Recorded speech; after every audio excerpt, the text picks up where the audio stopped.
Buen día.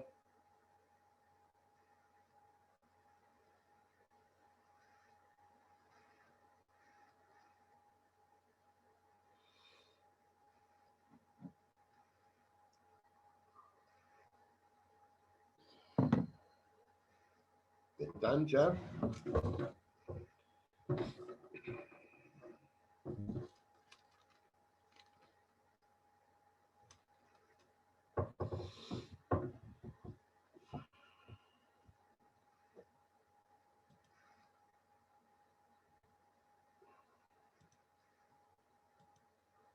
Bueno, yo les dije el primer día que dimos clase por este sistema, y lo quiero recordar porque me parece que algunos se están olvidando, quizás no ustedes específicamente, que hay 3 formas de cursar esta materia simultáneamente. Una es viniendo a clase. Miren, tenemos más de 40 inscriptos, vienen 22, 23.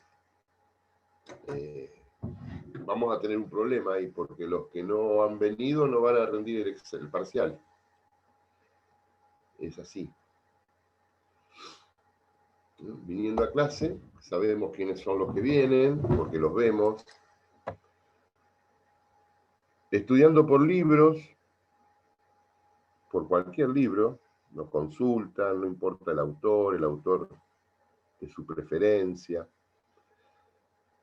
Y estando conectado con la realidad, sabiendo lo que pasa en nuestro país o en otros lugares en materia constitucional. Fíjense qué lindo debate hay ahora con este amparo presentado en la justicia contenciosa administrativa de la Ciudad de Buenos Aires, que en el día de ayer, con el voto favorable de sus 3 miembros, la Cámara de Apelaciones Contenciosa instó a que el gobierno de la Ciudad de Buenos Aires, hoy a la mañana, habla a las escuelas. Son 2.200 y pico de establecimientos, 600.000 alumnos que se benefician con esta medida. O sea, y eso está bueno leerlo, hoy lo pueden acceder.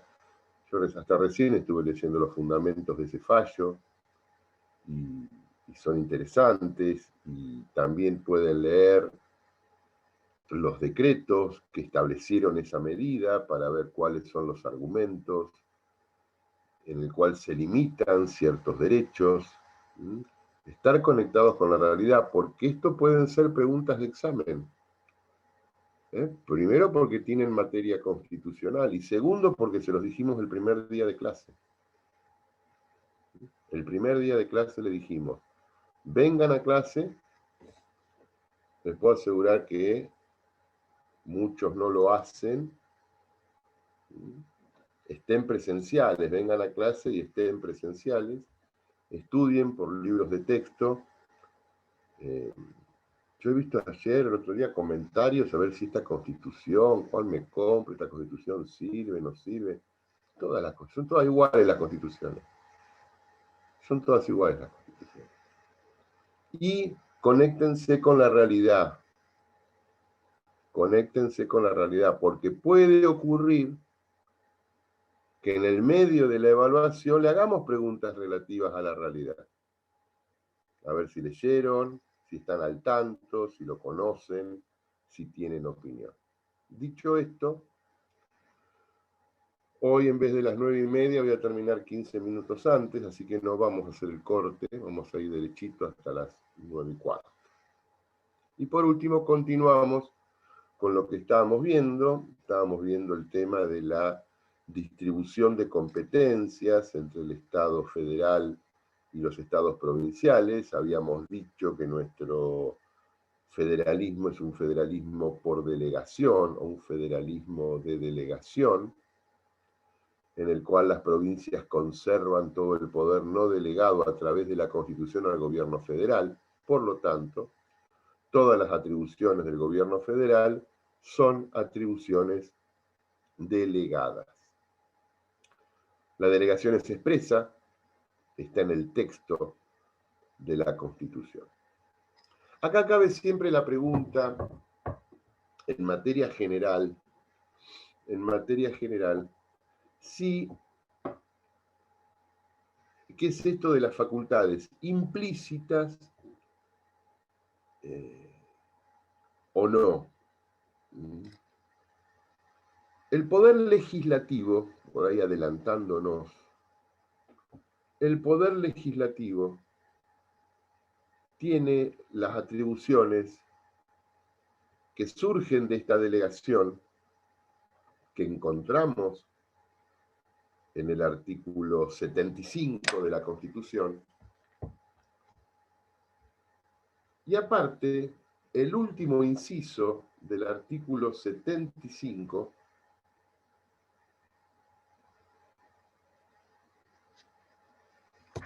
dice que corresponde al Congreso hacer todas las leyes y reglamentos que sean convenientes para poner en ejercicio los poderes antecedentes y todos los otros concedidos por la presente Constitución a la nación argentina. Y acá vemos lo que se denomina las facultades implícitas, o sea que las provincias cuando delegan al Congreso, le delegan expresamente en el artículo 75 un montón de atribuciones, pero aparte el Congreso también tiene facultades implícitas que no están nombradas, que no están escritas, pero que tienen que ver con este último inciso cuando dice hacer todas las leyes que sean convenientes para poner en ejercicio los poderes antecedentes. Eso le abre una puerta enorme, enorme. La pregunta es si también esto que es una delegación un poco más abierta, existe en el Poder Ejecutivo. Y ahí empieza la discusión. Yo entiendo que no, que el Poder Ejecutivo no tiene facultades implícitas, que todas las atribuciones del presidente son expresas, que las encontramos en el artículo 99. Entre ellas, algunas prohibiciones, como ser participar en procesos judiciales o en causas fenecidas. El presidente no puede participar en procesos judiciales, porque esa atribución las provincias no se la dieron.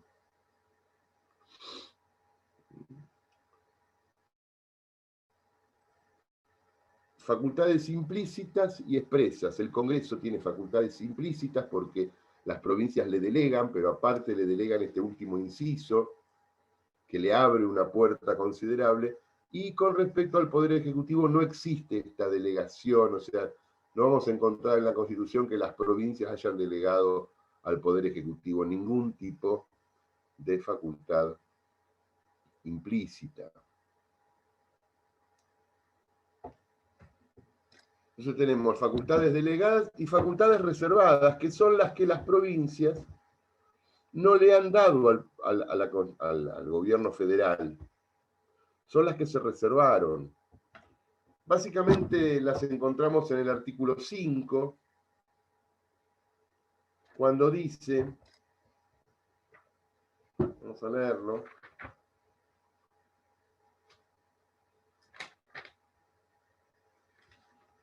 cuando dice cada provincia dictará para sí una constitución. El dictado de la constitución provincial es una facultad reservada.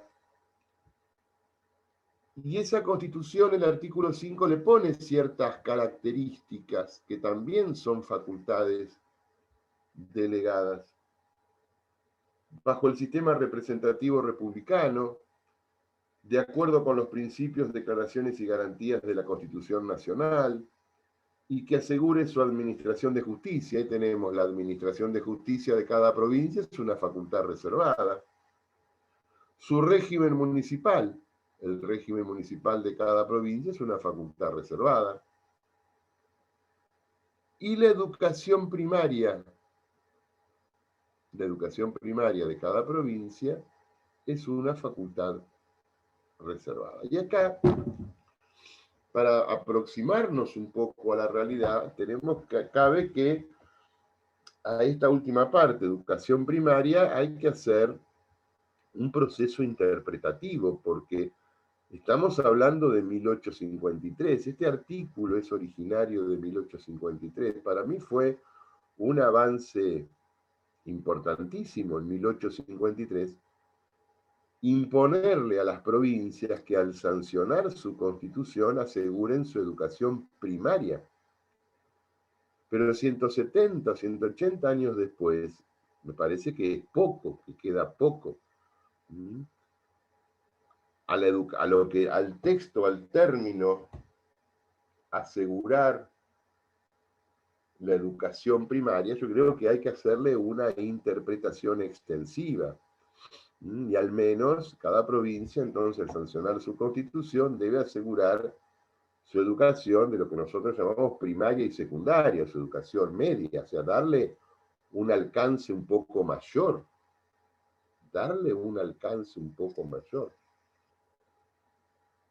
Esta última medida del gobierno nacional es una medida particularizada. Fíjense que algunos autores la han querido ver como un enmascaramiento de una intervención federal parcial a todo un territorio autónomo que es la ciudad y a una parte del territorio de otra provincia.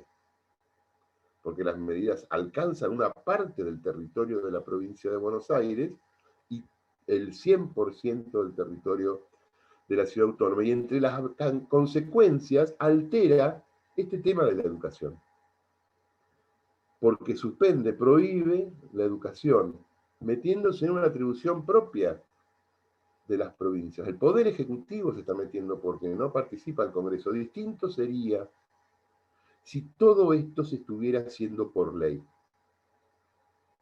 Ahí no cabe, más allá de la crítica política, que podemos estar o no de acuerdo, no cabe objeción desde el punto de vista constitucional, porque el Congreso, donde reside la soberanía del pueblo, puede ejercer medidas de excepción, como el estado de sitio y la intervención federal, que limiten o restrinjan temporariamente el ejercicio de uno o más derechos. Ahora, si esto se hace por decreto de necesidad y urgencia,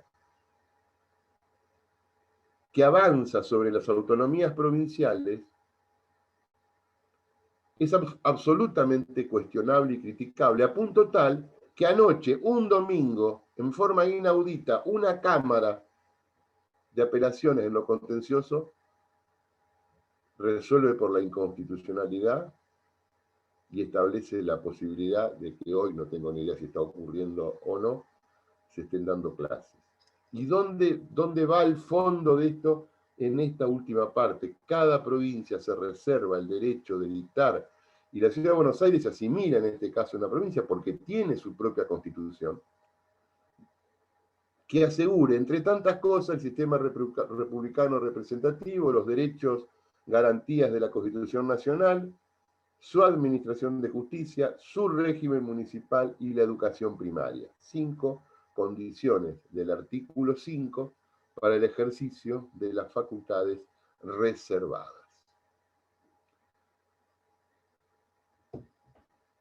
Hay otras más, lo dijimos el otro día, toda la reglamentación. El gobierno puede apelar e ir a la corte, me pregunta Graciela, el gobierno federal no es parte en este amparo.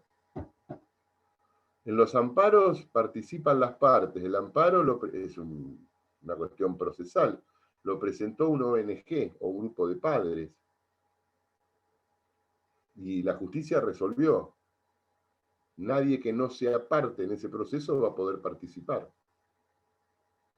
El gobierno federal no es parte en el proceso. Es buena la pregunta porque es lo que se preguntaban hoy en muchos medios de comunicación temprano, si el gobierno federal iba a apelar. No es parte. Es como que yo quiero ir al cumpleaños de mi vecino, porque me enteré que hace un asado. No soy pariente, no soy amigo, no soy parte. El gobierno federal, en este amparo en particular, no es parte. Y establece la inconstitucionalidad de un DNU. Es gravísimo porque todos los DNU que se han dictado desde el 19, a excepción del primero, donde había una emergencia, a excepción del primero, Los otros 320 y pico de DNU que se han dictado son todos absolutamente, desde mi punto de vista, inconstitucionales, porque está el Congreso para resolver. Y el Congreso, de hecho, también ha funcionado, ha trabajado bien, mal. Hasta vimos un diputado que andaba a los besos con su secretaria por interno, o sea, por el Zoom. Entonces, estuvo trabajando el Congreso. Y todo se debería haber hecho por ley del Congreso. Pero bueno, ese es otro debate. Ese es el debate que yo les dije al principio. Participen, estén atentos, sepan qué pasa, con la opinión que ustedes quieran, no me interesa si están a favor o en contra de toda esta locura. Pero opinen, pero infórmense. Eso sí me interesa, porque de eso podemos llegar a hablar en el parcial, que tanto le importa a algunos.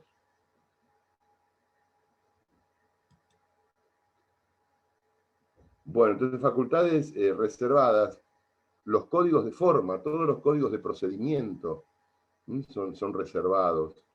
Las leyes que organizan las profesiones liberales, la ley de matriculación, de colegiación de abogados, de escribanos, de ingenieros, de arquitectos, de psicólogos, eso es materia provincial.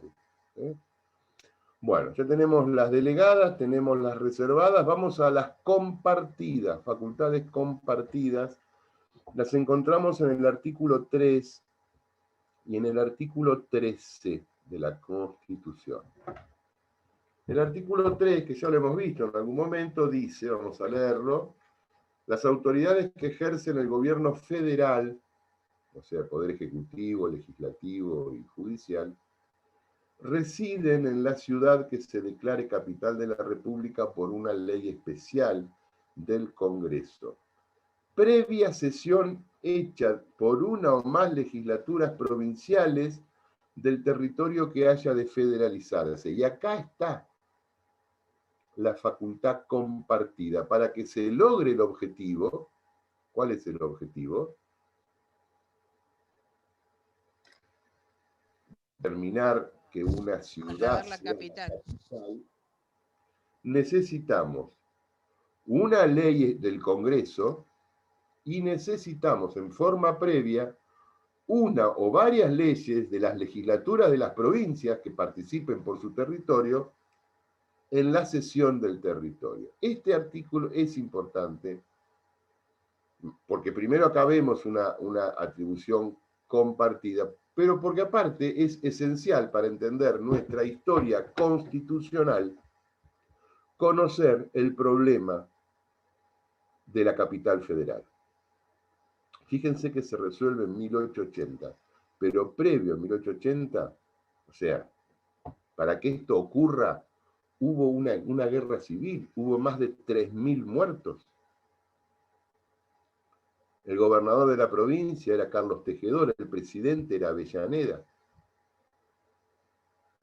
Y las tropas nacionales invaden por el puente Alsina, ¿vieron la Boca, ese puente de hierro que hay, que ya no se usa más, puente Alsina, cuando van a Buenos Aires?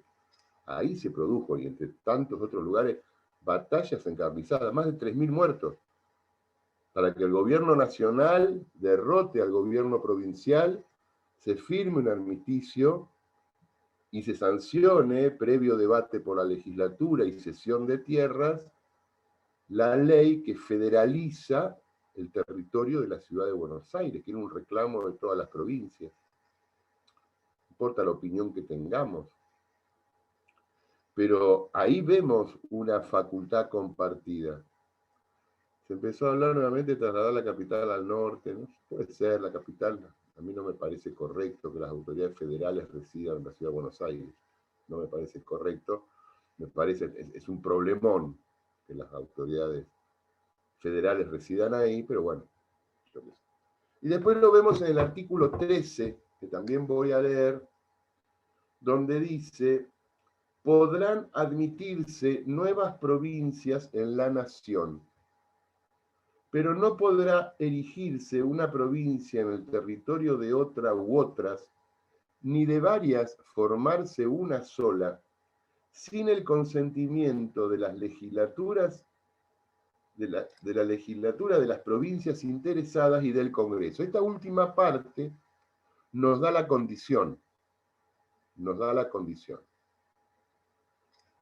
de que si se admite una nueva provincia, puede ocurrir que un territorio de algún país limítrofe quiera ingresar a la Federación Argentina, se ingresaría por tratado, como ingresó Buenos Aires por el Tratado de 1859, y sería una nueva provincia y habría ahí una intervención del Congreso. Puede ser que, imagínense que Misiones, Corrientes y Entre Ríos digan, queremos dejar de ser 3 provincias en un mismo territorio, que es la Mesopotamia, y pasar a ser una. Entonces necesitamos una ley provincial de Misiones que admita esto, una ley provincial de Entre Ríos, una de Corrientes.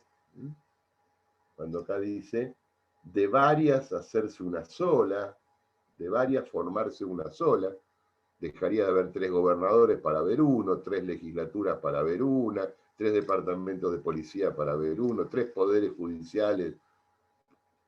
Podría ser, ¿por qué no? De 2 formarse una, puede ocurrir. Pero para que esto ocurra, tiene que haber, dice, consentimiento de la legislatura de la provincia interesada, o sea, una ley provincial que admita, y del Congreso, una ley nacional que lo acepte. Fíjense que hay un proyecto que ya por suerte se ha dejado de hablar, pero que anduvo muy vigente en mediados de los 90, que era dividir a la provincia de Buenos Aires en al menos 2 provincias. Esto lo llevaba adelante el gobierno provincial en aquel momento.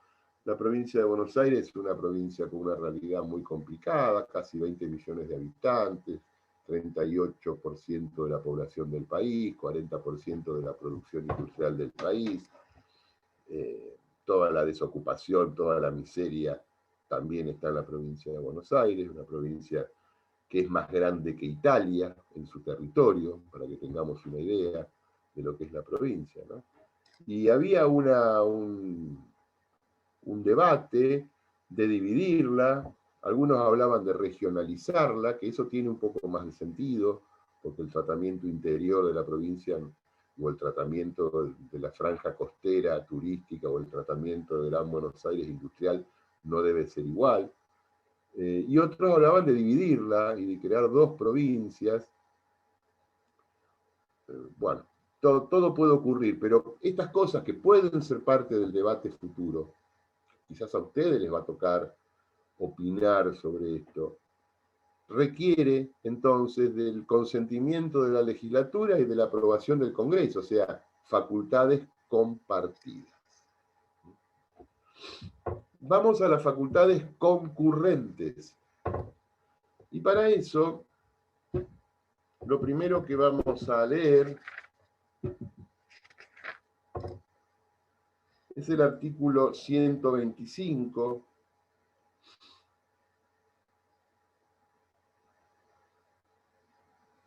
primer párrafo,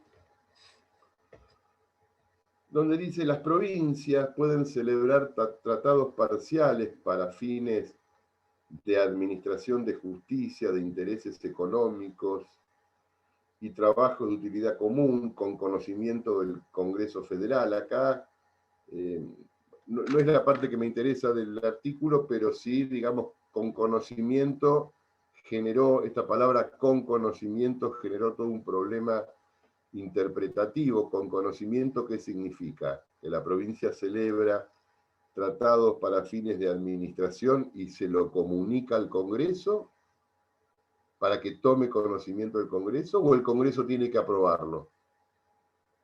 No está resuelto.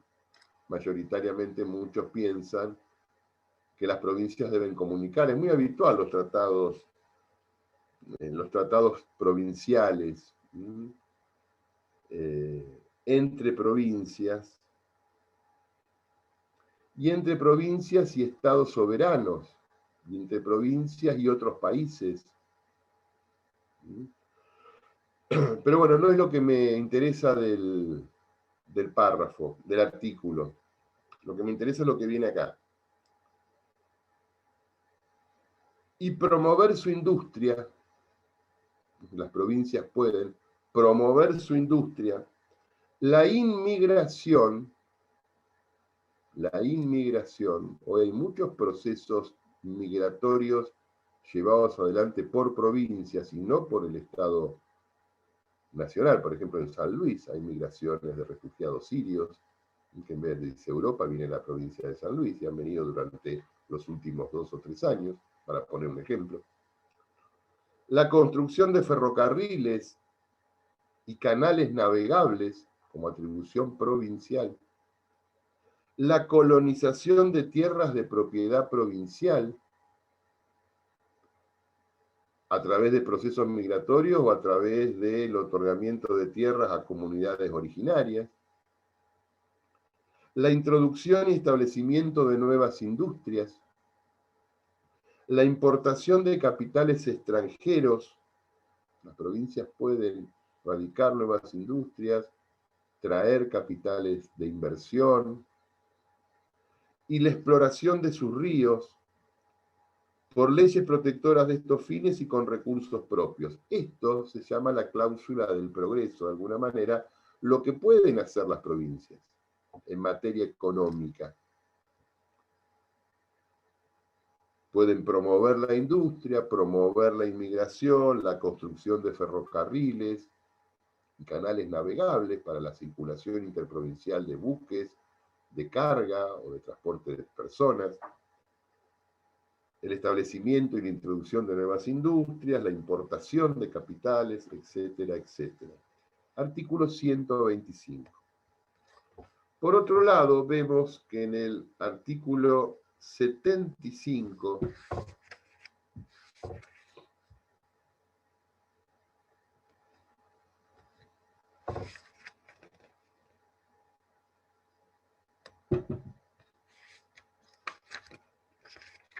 inciso 18, 75, inciso 18,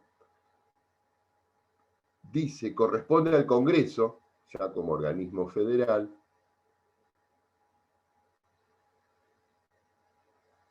proveer lo conducente a la prosperidad del país, al adelanto y bienestar de todas las provincias y al progreso de la ilustración, dictando planes de instrucción general y universitaria y promoviendo la industria, la inmigración, la construcción de ferrocarriles y canales navegables. Fíjense la misma redacción, ¿no? La colonización de tierras de propiedad nacional, la introducción y establecimiento de nuevas industrias, la importación de capitales extranjeros y la exploración de los ríos interiores, casi la misma redacción que habíamos leído en otro artículo, por leyes protectoras de estos fines y por concesiones temporales de privilegio, que son cánones, o concesión temporal de privilegio es un canon para hacer una exploración de una mina de minerales o la explotación de algo.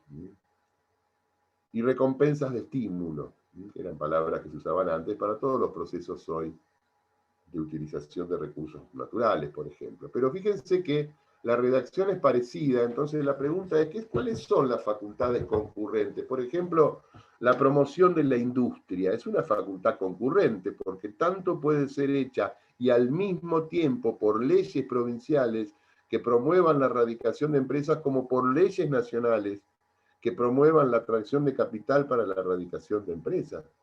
La política migratoria, la inmigración también es concurrente. La educación es concurrente porque hay una educación pública provincial y hay una educación pública nacional y concurren al mismo fin. Y puede haber, como de hecho hay, universidades nacionales y universidades provinciales.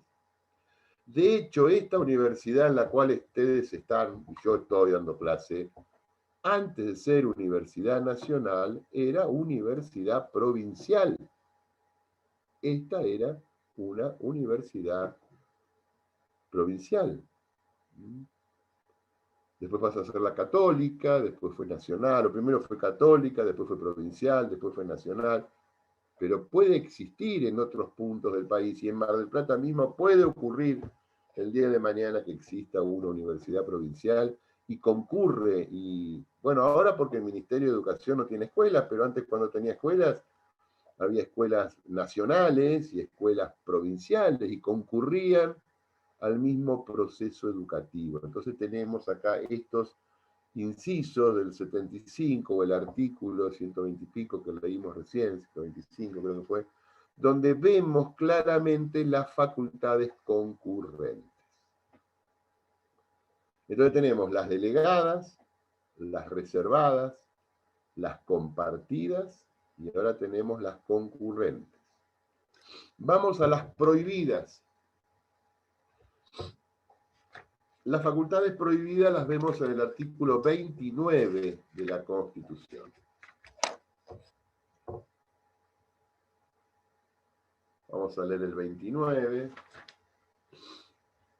El Congreso no puede conceder al Ejecutivo Nacional ni las legislaturas provinciales a los gobernadores de provincia facultades extraordinarias, ni la suma del poder público, ni otorgarles sumisiones o supremacías por las que la vida, el honor o la fortuna de los argentinos queden a merced de gobierno o persona alguna.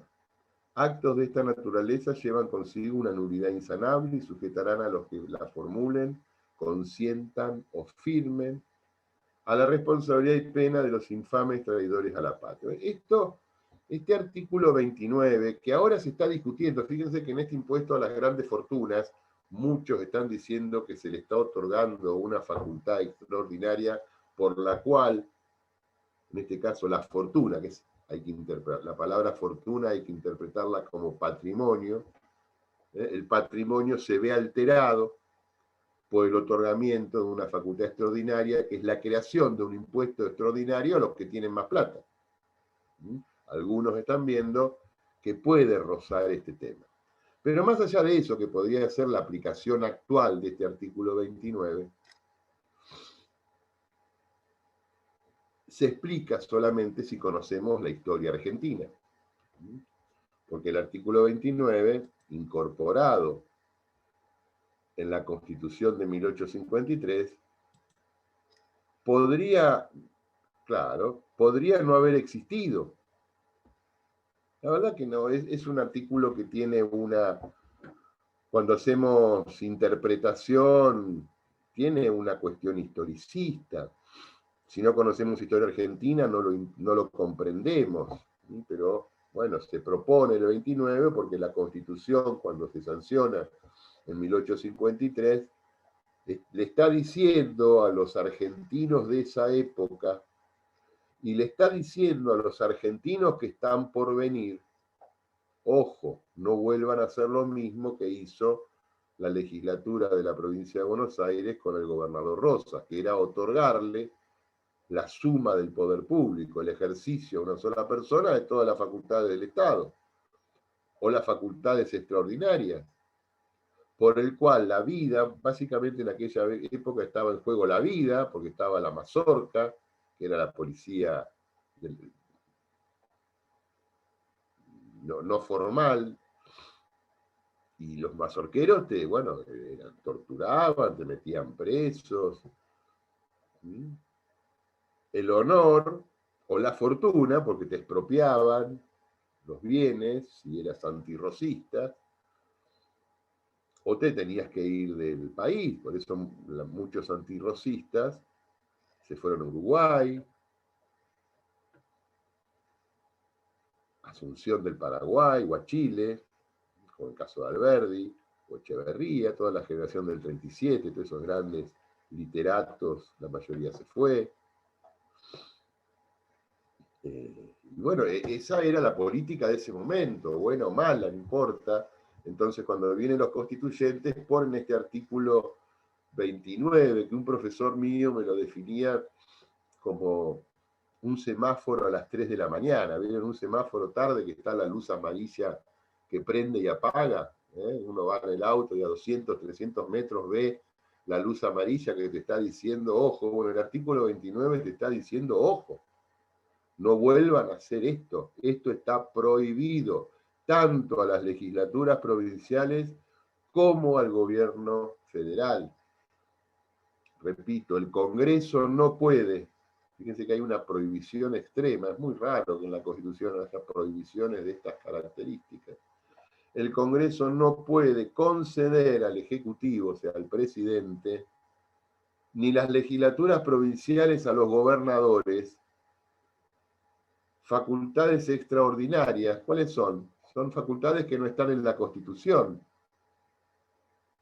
o que violen la Constitución, ni la suma del poder público, o sea, anular la República, ni otorgarle sumisiones o supremacías, y acá están las tres cuestiones a garantizar, por las que la vida, el honor o la fortuna, o sea, el patrimonio, la propiedad, queden a merced de gobiernos o persona alguna. Si esto ocurriera, se constituye un delito penal de tipo constitucional, que solamente hay dos en todo el texto de la Constitución, conductas típicas que constituyen delito penal constitucional, cuando dice actos de esta naturaleza llevan consigo una nulidad insanable y sujetarán a los que lo formulen, consientan o firmen a la responsabilidad y pena de los infames traidores para el delito de traición. En la Constitución hay dos delitos penales, el del artículo 22, el de la sedición, y el 29, que es el de traición, que se incorporan como tipos penales que no están en el Código Penal, que están en la Constitución. Bueno, esto es prohibido, no pueden prohibir. Y nos quedan las facultades extraordinarias,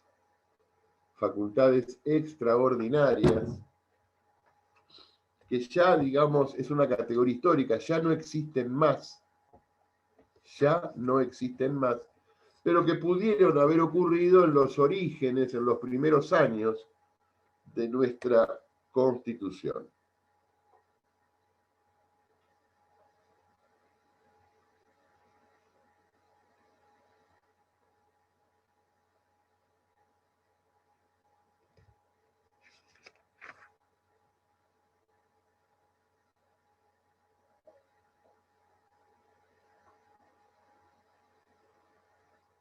Las facultades extraordinarias son aquellas que podían ejercer las provincias que las habían delegado mientras el gobierno federal no las hubiera aplicado. Esto se dio mucho en materia legislativa, cuando ustedes van a ver que el gobierno federal, o sea, que el gobierno federal tiene la obligación de dictar el Código Civil, Código Comercial, Código Laboral, etc.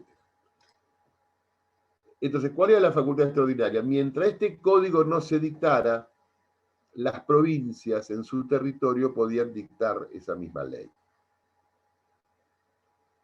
en forma extraordinaria hasta que el Congreso Federal cumpliera ese mandato. Ahí tenemos la concreción de una facultad extraordinaria, la sanción de leyes de fondo, mientras el gobierno federal no lo hubiera hecho. Bueno, hoy están todas las leyes de fondo dictadas, por lo tanto, hoy las provincias no podrían sancionar o tener facultades extraordinarias, pero en algún momento lo pudieron, o sea, la provincia delega, pero mientras el Estado federal no las concretara, las podía usar en ese lapso, y cuando el Estado federal concreta la delegación, la provincia la deja de utilizar.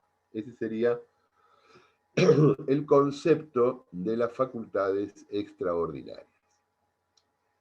Con esto cerramos más o menos este tema. Si tienen alguna pregunta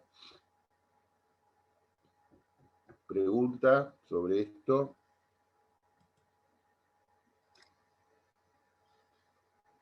Bueno, vamos a seguir entonces.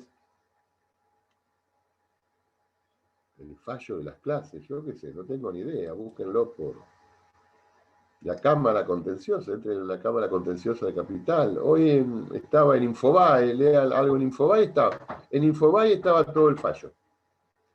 Porque sí, en Infobae estaba todo el fallo de la Cámara, lo leí de ahí.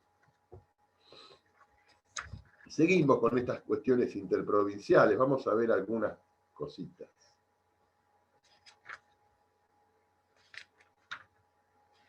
También con el tema de la distribución de competencias. Vamos al artículo 7, vamos a hacer así una especie de método exegético. Yo voy a leer y voy a explicar un poco. Artículo 7. Los actos públicos y procedimientos judiciales de una provincia gozan de entera fe en las demás. Y el Congreso puede, por leyes generales, determinar cuál será la forma probatoria de estos actos y procedimientos y los efectos legales que producirán. O sea, acá el tema es la validez de la documentación. ¿Cómo hago yo para que una documentación haga fe, una documentación emitida por una provincia, haga fe en otra o en otras? Como un documento público emitido por una provincia tenga validez en otra. Como una sentencia de un juez otorgada o dada en una provincia pueda ser aplicable en otra, porque puede ser en un proceso sucesorio que el muerto tenga bienes en la provincia de Buenos Aires y en la provincia de San Luis. Entonces los herederos van a tener que inscribir a su nombre los bienes que están en la provincia de Buenos Aires, donde ocurrió la sucesión, y después van a tener que ir con esa declaratoria y orden de inscripción, van a tener que ir por exhorto a un juez de allá, para eso, bueno, para poder inscribir en la provincia de San Luis los bienes del causante a nombre de los herederos. ¿Cómo se hace para que esa documentación tenga valor? Porque cada provincia puede poner sus requisitos procesales, requisitos de forma, requisitos de fondo, requisitos tributarios. Puede ser que un acto en una provincia pague impuestos, en otra no. Entonces todo esto hay que organizarlo en un Estado federal.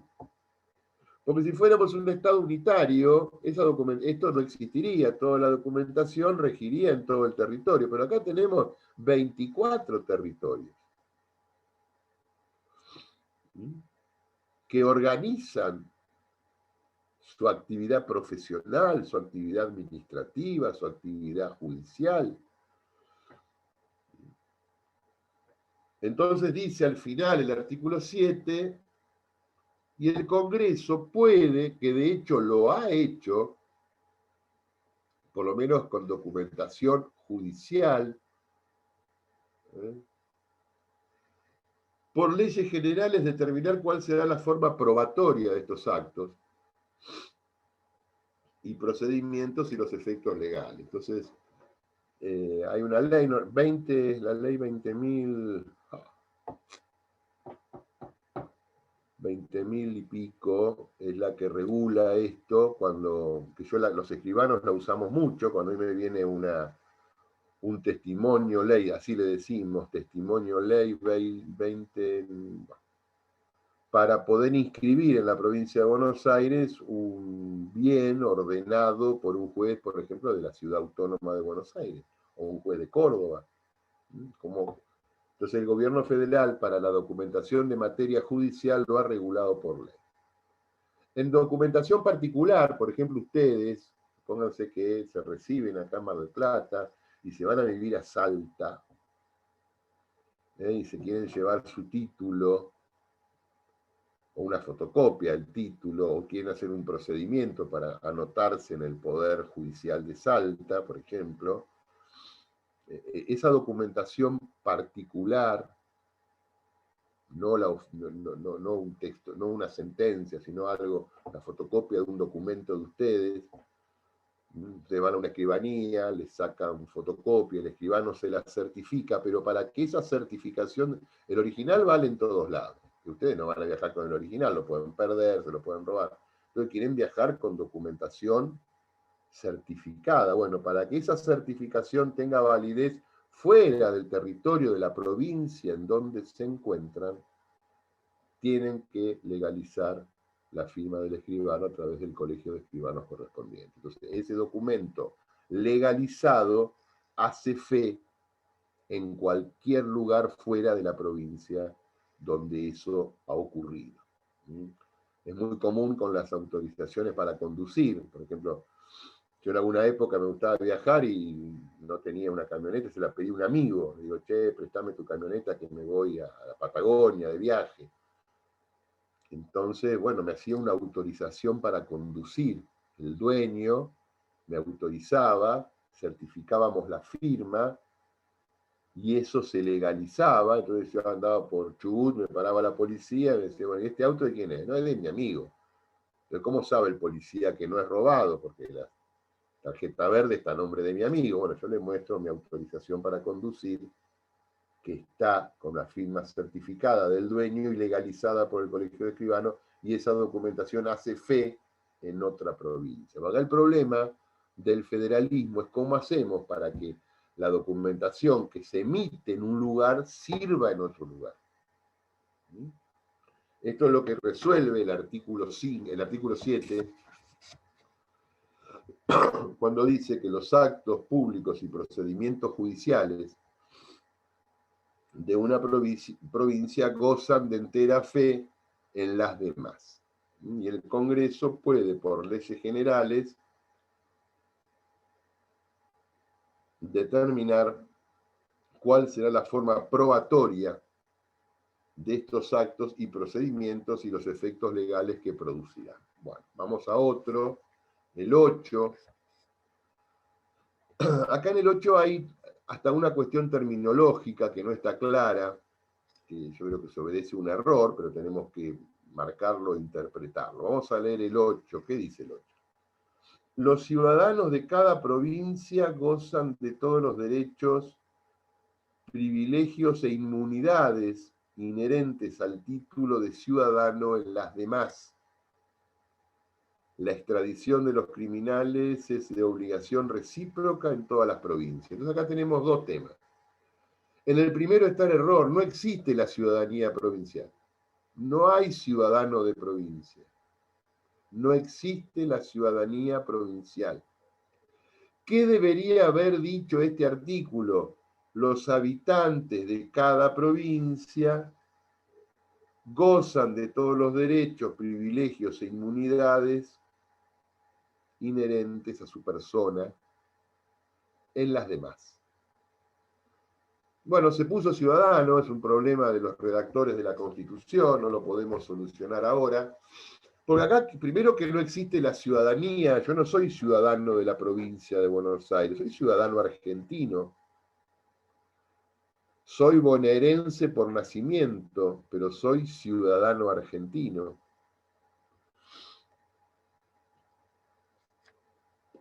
Por el contrario, si existiera la ciudadanía provincial, también existiría la no ciudadanía. ¿Quiénes en la provincia no son ciudadanos? Los extranjeros. ¿Qué hay? ¿Extranjeros provinciales? No, hay extranjeros. Los turistas, ¿qué hay turistas provinciales? No, hay turistas. Bueno, un error de redacción que ha generado estos debates, pero lo cierto es que en el fondo, ¿cuál es lo que nos está diciendo el artículo 8? Que los habitantes de una provincia, yo acá en la provincia, ustedes en la provincia de Buenos Aires, que tenemos el derecho a profesar libremente el culto, tenemos el derecho a ejercer el comercio, tenemos el derecho a estudiar, a trabajar, a publicar nuestras ideas por la prensa, etcétera, etcétera, etcétera. Esos derechos también los tenemos en otros lugares. No los tengo solamente acá. Cuando voy de viaje, estoy en Córdoba, también tengo el derecho de profesar libremente mi culto, de transitar, entrar, salir, permanecer. de ejercer industria lícita, de estudiar, de aprender, etcétera, etcétera. Y cuando me voy a la provincia de Tierra del Fuego tengo los mismos derechos, y cuando me voy a Corrientes tengo los mismos derechos.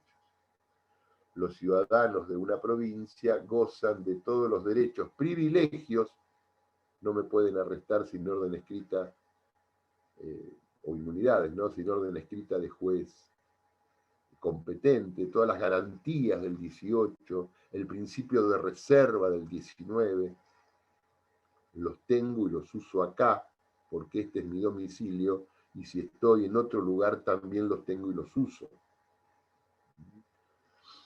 Inherentes al título de ciudadano, bueno, otra locura, título de ciudadano. Entonces, el artículo 8 me dice que hago extensivo el ejercicio de mi derecho en todo el territorio de la nación. Que mi derecho a estudiar lo tengo acá y en todo el territorio de la nación, que mi derecho a trabajar, a ejercer industria lícita, a navegar, a entrar, salir y permanecer, lo ejerzo acá y en todo el territorio de la nación. Finaliza el artículo diciendo: la extradición de los criminales es obligación recíproca entre todas las provincias. Esto es una cuestión procedimental. La extradición la pide un juez de una provincia, un juez de otra, mediante exhorto, que es el mecanismo judicial que valida entre una jurisdicción y otra. El juez por oficio se maneja en territorio de la provincia. Por ejemplo, a mí es muy habitual que me pida un juez un oficio para que yo le entregue cierta documentación que tengo en mi poder. Cuando el juez está en la provincia de Buenos Aires, me lo pide por oficio. Pero cuando el que me lo pide es un juez de La Pampa, que me tiene que pedir a mí que yo le envíe o deposite en tal expediente que está tramitando en La Pampa cierta documentación, el juez de La Pampa no se dirige a mí directamente. El juez de La Pampa, por exhorto, se dirige a un juez en la provincia de Buenos Aires, solicitándole que por oficio me pida a mí cierta documentación que yo le entregaré a este juez y que este juez por exhorto se la mandará a otra jurisdicción. Esto a los efectos de la validez del instrumento público. La extradición lleva este procedimiento. Una persona que roba una casa en Mar del Plata, pero que es detenida en Tucumán por haber robado otra casa en Tucumán, pero acá tiene condena, puede ser que el juez de Mar del Plata, el juez penal de Mar del Plata, pida la extradición para que venga acá y termine el proceso acá. Entonces existe la extradición, no solamente cuando el Estado Federal Argentino solicita a un país la extradición de un nacional nuestro, sino cuando un juez provincial le solicita a otra provincia la extradición de una persona que ha cometido un delito acá y tiene que ser juzgado acá. Porque ustedes saben que no se juzga en ausencia. No se juzga en ausencia. Tiene que estar el imputado presente. Si está profugado, no se lleva adelante el juicio. Si se conoce que está en otro lugar, bueno, ¿cómo se lo manda a buscar? Por la extradición.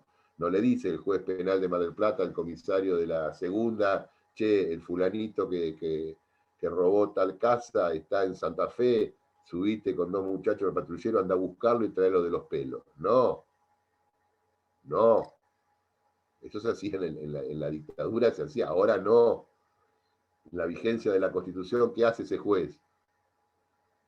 La policía dice: mire, juez, el que estamos buscando, el que reventó 3 casas acá en el centro, está en Santa Fe, ya tenemos contacto con la policía santafesina, lo están vigilando, le siguen los pasos. El juez de acá demanda un pedido de extradición a través de la Cámara de acá a una Cámara Penal de Santa Fe, que le da orden a la policía de la detención y lo traen detenido, extraditado, por resolución judicial.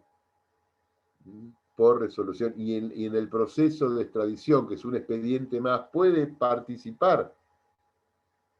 Porque por ahí no está viviendo en Santa Fe y tiene su comercio, tiene un restaurante, el tipo hace 10 años que tiene un restaurante el restaurante más importante de Santa Fe y lo están buscando en la provincia de Buenos Aires porque había robado una casa.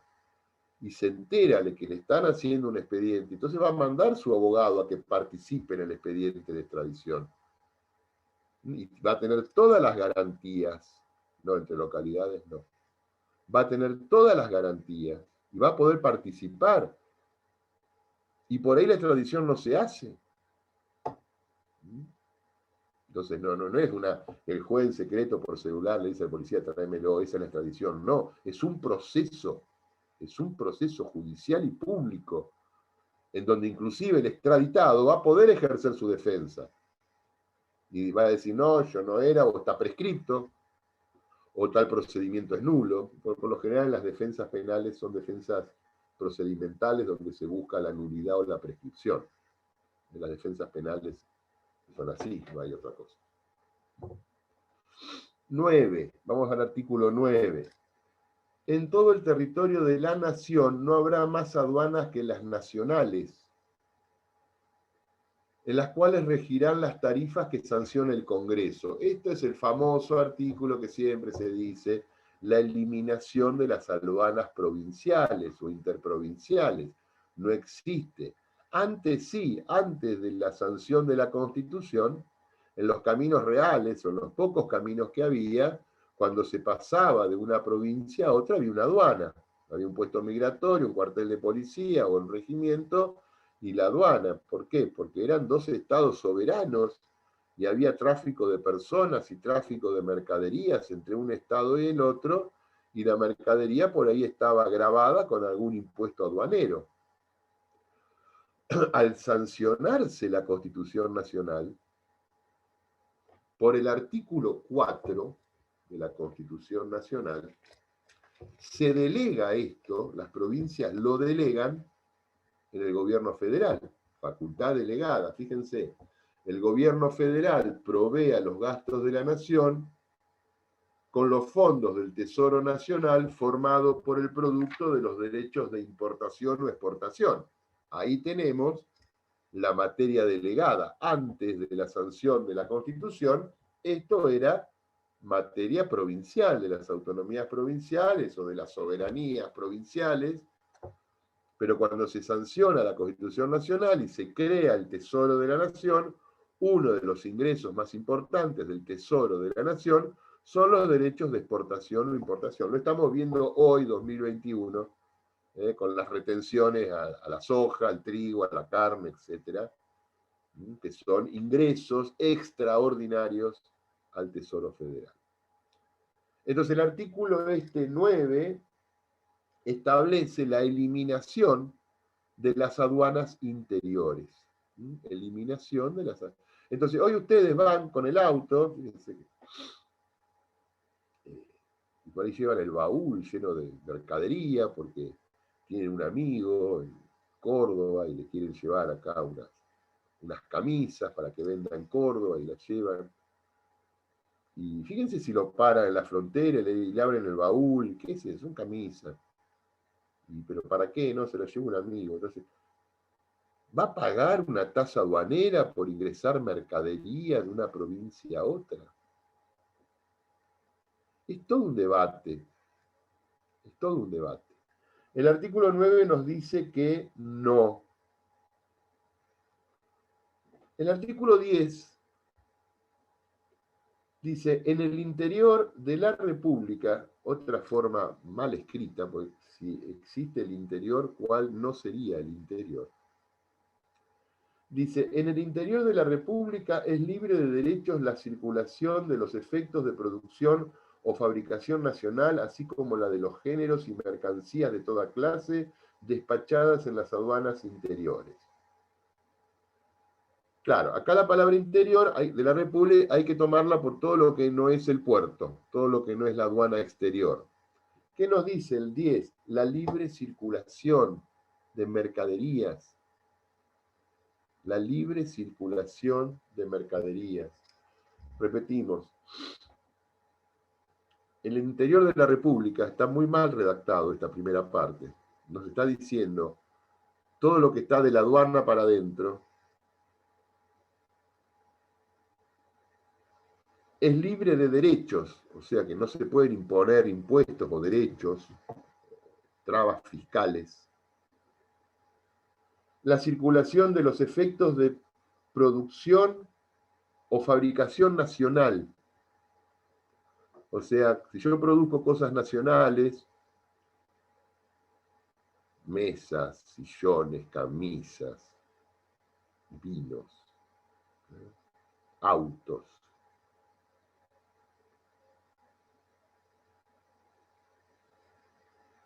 no me pueden coartar la circulación interior.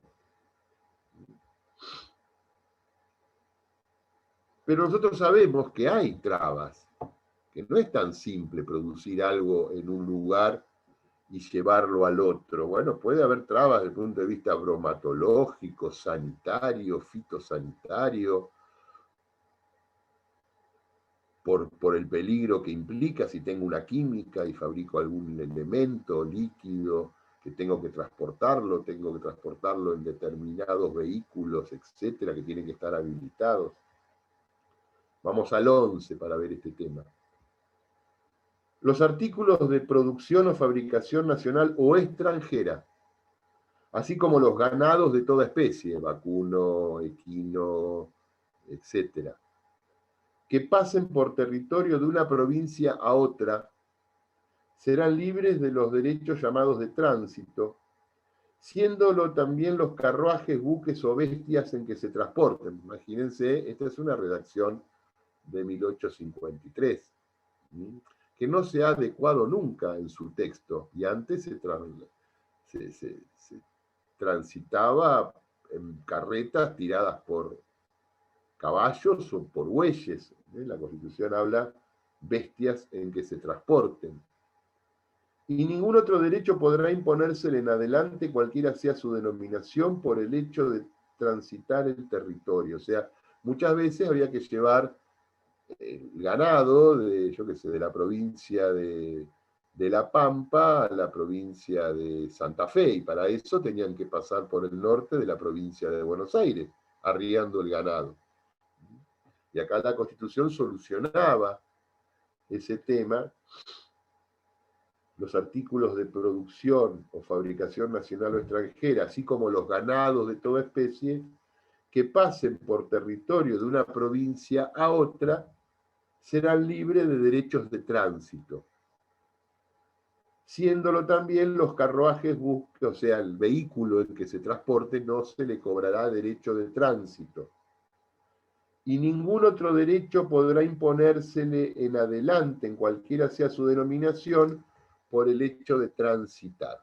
O sea que hay una libertad de tránsito garantizada por la Constitución. Después vienen otros controles que sí van a generar algún tributo, controles sanitarios, fitosanitarios, bromatológicos.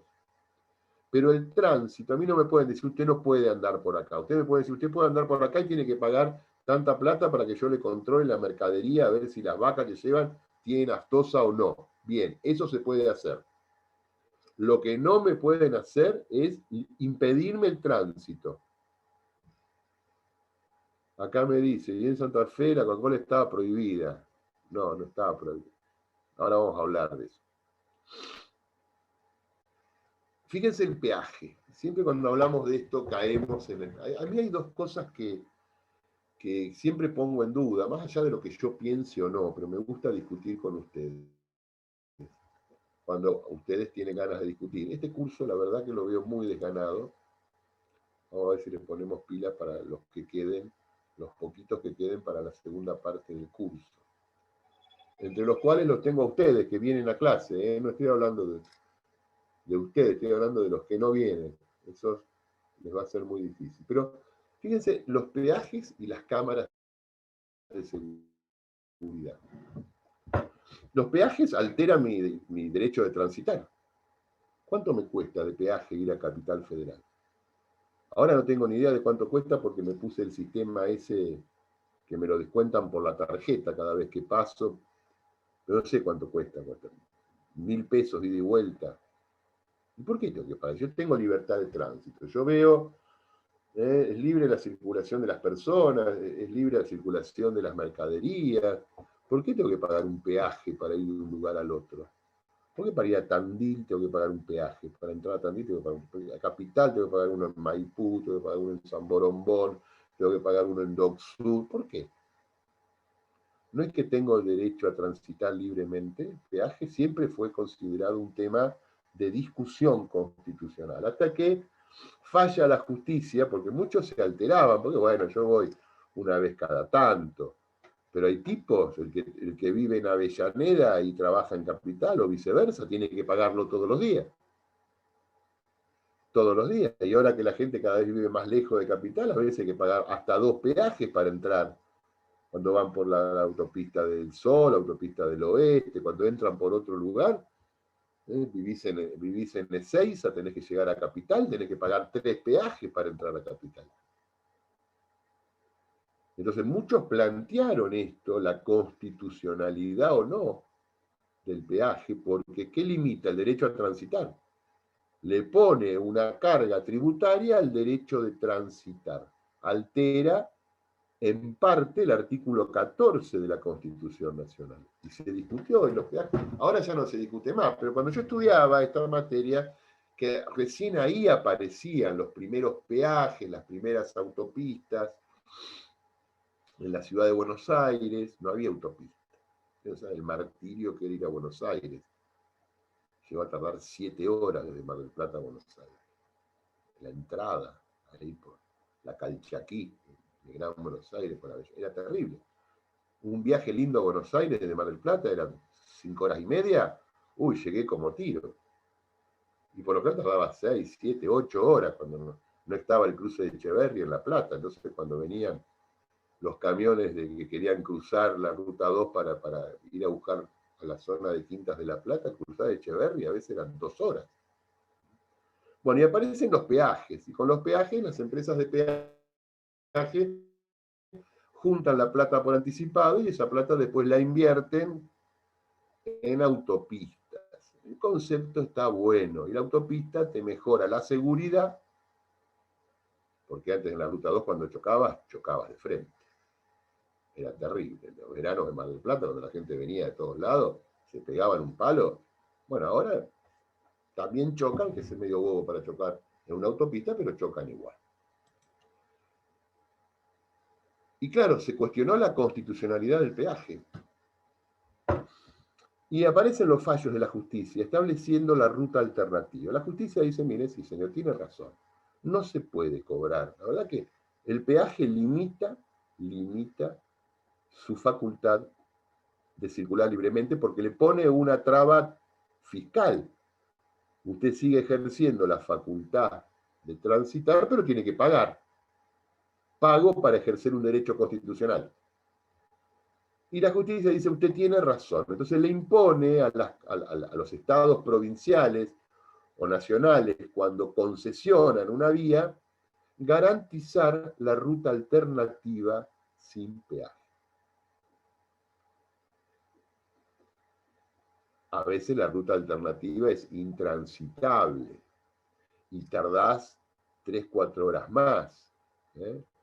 Pero, por ejemplo, para ir a Capital por ruta alternativa, yo lo he hecho, me acuerdo en el 2001, cuando no había, yo viajaba mucho una vez por semana, viajaba a Buenos Aires, no había plata, no tenía, juntabas 3 o 4 para subir en el mismo auto y para compartir los gastos de la nafta, y íbamos por la 29, íbamos por Belgrano. Nos íbamos hasta Balcarce doblábamos, o sea, el cruce antes de doblábamos, nos íbamos hasta Belgrano, entrábamos por atrás, por Pavón, por atrás de todo en Buenos Aires, tardábamos una eternidad, pero no pagábamos peaje. Íbamos a 80 para no gastar nafta, no pagábamos peaje, tardábamos 6, 7 horas con una ruta alternativa. Hay muchas rutas alternativas. Entonces el peaje medio que lo solucionan de esa manera. Y con respecto, y bueno, no tiene nada que ver, pero lo comentamos igual, el tema de las cámaras de seguridad. ¿Qué consentimiento han dado ustedes al Estado para ser filmados en todas las esquinas del país? ¿Por qué el señor cámara de seguridad ve a qué hora entro y salgo de mi casa? Yo tengo una cámara en la esquina de mi casa. no altera mi intimidad, artículo 19 de la Constitución, no altera mi principio de reserva, que me estén filmando por todos lados. En Londres hay 8 millones de cámaras. Los londinenses, desde que saltó todo, se les ve todo, entre públicas y privadas. No pueden hacer nada sin que alguien supuestamente lo sepa. Yo creo que no hay 8 millones de personas mirando, pero no importa, queda grabado. ¿Por qué me tienen que grabar? ¿Dónde está dicho que me tienen que tomar la ruta que hago para ir a mi trabajo, la ruta que hago para volver, la ruta que hago para ir a ver a alguien que no quiero que se entere nada? ¿Por qué? ¿A qué hora entro al banco? ¿A qué hora salgo? ¿A qué hora entro a tomar un café con alguien? Y yo mismo en mi estudio tengo 3 cámaras, tengo todo filmado. Yo aprieto un botoncito y miro lo que pasó y lo puedo ver por el teléfono que está entrando. También lo hago.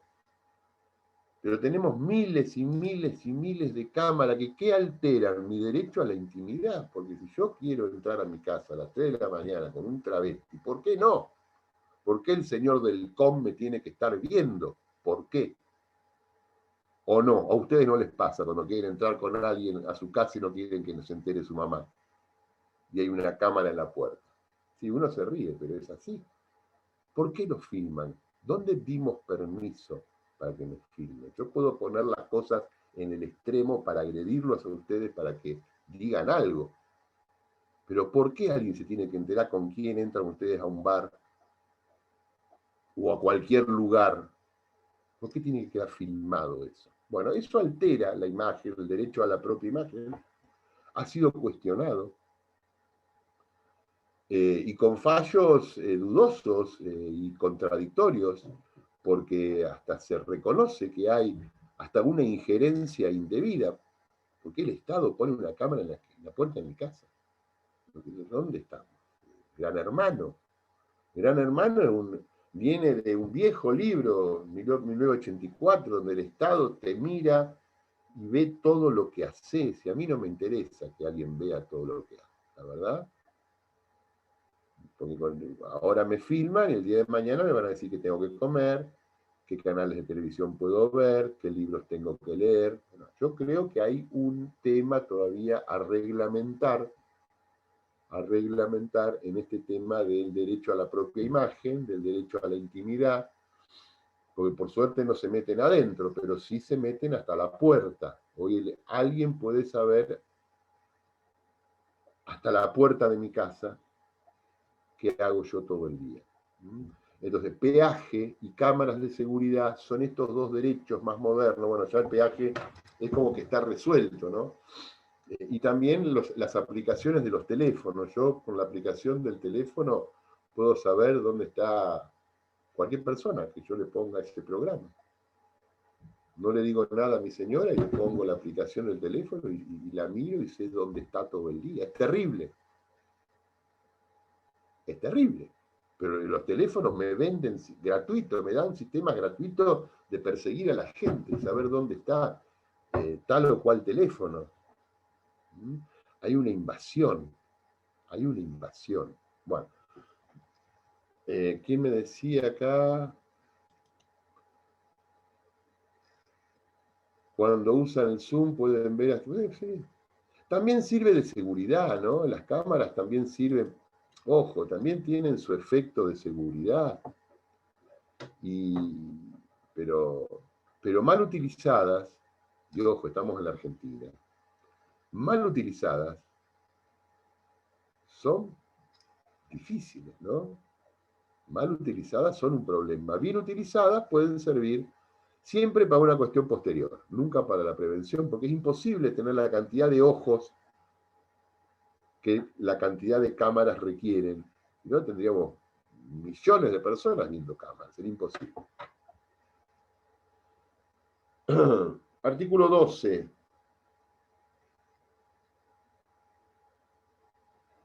Los buques destinados de una provincia a otra no serán obligados a entrar, anclar y pagar derechos por causa del tránsito, sin que en ningún caso puedan concederse preferencias a un puerto respecto de otro por medio de leyes o reglamentaciones de comercio. Bueno, lo mismo. Acá, digamos, viene un barco que lleva cereales de un puerto, yo qué sé, de Puerto Madryn a Rosario, y cuando pasa por la provincia de Buenos Aires, cuando pasa por el puerto de Mar del Plata, el intendente manda un barquito y le dice, mire, usted está obligado a entrar, a anclar y pagar derechos. Bueno, eso está prohibido, ¿no? Hay una libre circulación, el barco va, si tiene que entrar a Mar del Plata para un alige, un alistamiento, buscar provisiones, y pagará su derecho portuario. Pero si no quiere entrar en el puerto de Bahía Blanca, de Quequén, de Mar del Plata, de La Plata, o quiere seguir derecho hasta Rosario, sigue hasta Rosario. El artículo 12 dice, los buques destinados de una provincia a otra no están obligados a entrar, anclar y pagar derechos. O sea que la circulación, para ir terminando esto, la circulación interprovincial es libre. Es libre. No hay aduanas de personas y mercaderías. Lo cierto es que muchas veces me ha tocado estar viajando y hay policías más bravas que otras que te paran cuando entras a la provincia y te piden documentación del vehículo personal, una cuestión de seguridad y de... Pero si trasladás mercadería y vos tenés el camión, cuando sale de origen, el camión lleva pescado de Mar del Plata a cualquier ciudad, supongamos de Mar del Plata a Apóstoles, había una chica de Apóstoles. Entonces el camión sale de la fábrica, camión de frío, con las condiciones, ahí sí la municipalidad, por delegación del gobierno de la provincia, inspecciona el camión, porque tiene que tener determinadas características de frío, de mantener las condiciones sanitarias, de ser un camión habilitado para el transporte de mercaderías, y eso sí el Estado puede cobrar sus tasas de habilitación, etc. Se guarda la mercadería y se precinta para que esa puerta no pueda ser abierta, porque si no, yo qué sé si en el trayecto el camión o va cargando más mercadería o va descargando mercadería. Entonces le pongo un precinto, lo anoto, lo remito y se lo doy al camionero, y el camionero sale de Mar del Plata, bueno, no quiere ingresar a la capital, da toda la vuelta por la 41, ingresa a Santa Fe, después ingresa a Corrientes y puede ser parado en el medio. Entonces, ¿qué va a mostrar el hombre? Su registro de conducir, muestra su registro de conducir. La habilitación interprovincial, porque hay camiones de transporte que solamente transportan dentro de la jurisdicción, pero cuando un camión de transporte transporta fuera de la jurisdicción requiere de una habilitación. Nadie te va a frenar, pero sí vas a tener que manejar un camión que esté habilitado para el transporte de mercadería interprovincial y seguramente pagará un derecho. Pero no le pueden abrir la caja para ver qué tiene. El tipo le muestra el remito, me llevó 80 cajas de langostinos congelados de Mar del Plata a Apóstoles. Están las cajas numeradas, tengo el remito, tengo el número de precinto que tengo atrás. ¿Y qué hace el policía de esa provincia? Y me deja pasar. ¿Y qué hace el gobierno provincial? ¿Me puede cobrar un derecho de introducción? No. Lamentablemente todo esto que para la Constitución es muy claro, los municipios para su aprovisionamiento sí cobran lo que se llama la tasa de introducción. A mí me tocó estar muchos años en el municipio. Fíjense, Mar del Plata, yo siempre hacía esto cuando iba a discutir con los consejeros secretarios de gobierno y pues discutía con los concejales este tema de la tasa de introducción. Le decían, fíjense, Mar del Plata, ¿qué población hay en Mar del Plata? 800.000 hoy, supongamos hoy, 800.000 personas, ¿no? ¿Cuántos huevos come cada marplatense por día? Huevo duro, huevo frito, o huevo en ensalada. Supongamos, yo no como, me cae mal el huevo, pero supongamos que una persona, que conozco gente, come 3. Supongamos que cada marplatense come medio huevo por día, en ensalada, en lo que... Son 400.000 huevos. Las plantas avícolas de Mar del Plata no producen por día 400.000 huevos. Producen mucho menos de la mitad. Muchísimo menos de la mitad.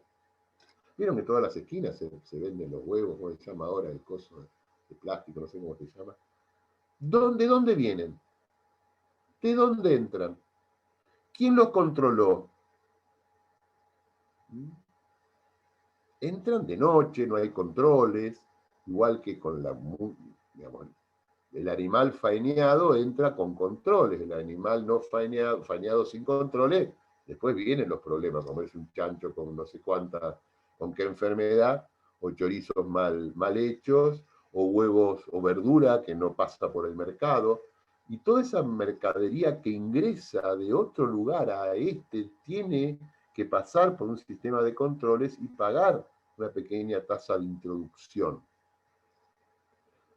Pero yo siempre hacía esta cuenta, decía, bueno, en Mar del Plata hay 4 o 5 grandes lugares donde se hace un huevo, donde las gallinas ponen huevo y se trasladan al consumo, pero no son 400.000 por día, en 10 días 4 millones, en un mes 12 millones de huevos. Mar del Plata no produce 12 millones de huevos, no hay 12 millones de gallinas, o tantos millones, para poner 12 millones de huevos por mes. De algún lado vienen, de algún lado vienen. Como los chanchos, para la Navidad, todo el mundo le gusta comer un lechón. ¿Cuántos genocidios de lechones? ¿De dónde vienen? No se producen acá miles de lechones para Navidad. Ingresan, y muchos de ellos sin controles bromatológicos, sin ser faeneados en mataderos autorizados y controlados por las cuestiones sanitarias. Ahí sí está el control, pero esos controles sanitarios y de introducción, que no es que los municipios le cobren al productor una tasa para introducirla, no, le cobran una tasa para verificar que la mercadería que está siendo introducida es una mercadería que, si es animal, fue faeneada y tiene que tener el sello de SENASA o quien corresponda, y es un animal sano para su consumo. Si es otro tipo de mercadería, una mercadería que no sea ilegal, que no sea materia de contrabando, materia de un pirata del asfalto, porque entra mucha mercadería para poner Mar del Plata. Poner un pueblo más chiquito es más fácil de controlar, pero Mar del Plata se puede ingresar por un montón de lugares, no solamente por las rutas habilitadas. De hecho, se ingresa. Entonces, esa tarea de fiscalización, con esto termino, no limita la libre circulación, sino que es un control sanitario, preventivo de la mercadería. Bueno, con esto más o menos terminamos esta parte de las relaciones entre la nación y las provincias. Mañana seguiremos con el tema de la intervención federal. Bueno, dejamos acá y nos vemos mañana. Que tengan un buen día.